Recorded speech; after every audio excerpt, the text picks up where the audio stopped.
এই বিডিআর 200 বছরের ঐতিহ্যবাহী বিডিআর এবং এই বাহিনী আপনারা জানেন বিভিন্ন সীমান্তে গুরুত্বপূর্ণ দায়িত্ব পালন করেছে।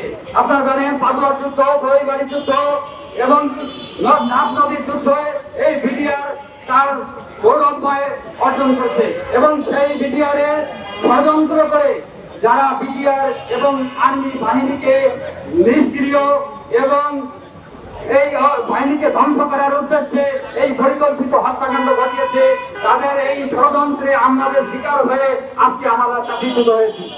আমাদের দাবি ন্যায় ছিল, কারণ আমরা চাই যারা দোষী তারা অবশ্যই তারা শাস্তি পাক, কিন্তু আমরা যারা নির্দোষী আছি, আমরা যারা নির্দোষ আছি, সেই দাবিটা কি আমাদের ন্যায় বিচারটা এই স্বাধীন দেশে আমরা কি পাই না? আমরা অবশ্যই এই স্বাধীন দেশে আমরা পাবো।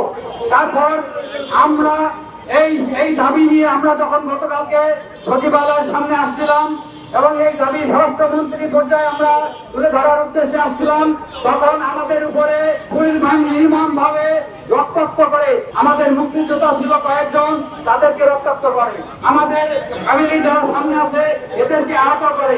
এবং এটা কি অবশ্যই আমাদের মানবাধিকারের লঙ্ঘন কিনা? আপনাদের কাছে এই বিচার তুলে দেবে। যদি এই শুধুমাত্র বাংলাদেশে না এবং এই মানবাধিকার লঙ্ঘনের ক্ষেত্রে আমরা যারা পুলিশ বাহিনী আমাদের উপর অত্যাচার করেছে তাদের ন্যায় বিচার করে, তাদের দৃষ্টান্তমূলক বিচার করে আমরা দাবি করছি।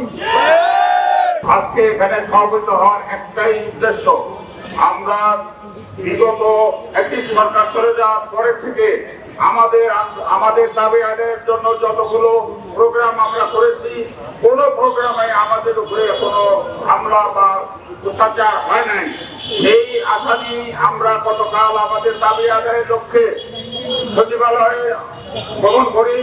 আমাদের সদস্যদেরকে নিয়ে আমরা সেখানে যাওয়ার পরে যখন বাধাপ্রাপ্ত হই, আমরা সেখানে কোনো ধরনের অত্যাচার, কোনো ধরনের উচ্ছৃঙ্খলতা আমরা দেখাইনি, ব্যারিকেডও ভাঙিনি, একটা গাছের পাতাও আমরা ফেলিনি। তারপরেও আমাদের উপরে পুলিশ অকথ্য নির্যাতন করেছে, যার নমুনা আমরা এই যে সামনে যে ব্যানার আছে তার ভিতরে ক্রিয়াদ অংশ দেখাইছি। কেন আমাদের উপরে অত্যাচার করা হলো তারই প্রতিবাদে তার প্রতি আমরা প্রতিবাদ জানার জন্য এখানে উপস্থিত হাজির হয়েছি।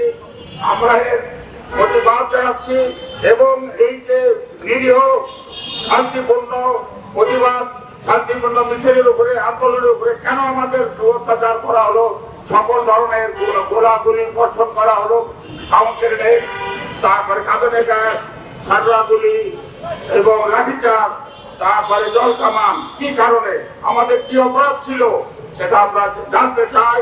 এবং যারা এই আমাদের উপরে অত্যাচার করেছে যে সমস্ত পুলিশ সদস্য, তাদের সঠিক তদন্তের মাধ্যমে আমরা সরকারের কাছে বিচার প্রার্থনা করছি।